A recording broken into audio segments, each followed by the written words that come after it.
আমেরিকার ৪৭তম প্রেসিডেন্ট হিসেবে শপথ নেওয়ার অভিষেক ভাষণে ডোনাল্ড ট্রাম্প বলেছেন, এই মুহূর্ত থেকে আমেরিকার স্বর্ণযুগ শুরু হচ্ছে। ব্রিটিশ সংবাদ মাধ্যম বিবিসি ও কাতার ভিত্তিক আল জাজিরার প্রতিবেদনে এ তথ্য জানানো হয়েছে।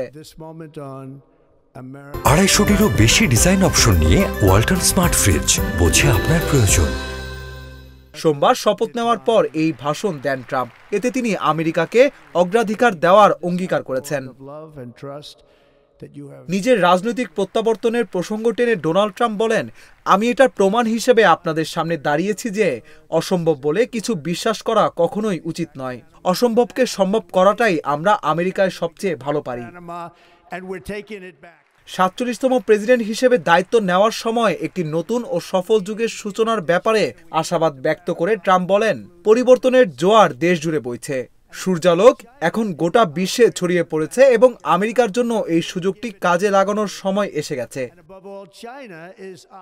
জনগণকে তাদের বিশ্বাস, তাদের সম্পদ, তাদের গণতন্ত্র এবং তাদের স্বাধীনতা ফিরিয়ে দেওয়া হবে বলে ভাষণে বলেছেন ডোনাল্ড ট্রাম্প। দ্বিতীয়বারের মতো প্রেসিডেন্ট হিসেবে শপথ নিয়ে ট্রাম্প বলেন, এই মুহূর্ত থেকে আমেরিকার পতন শেষ।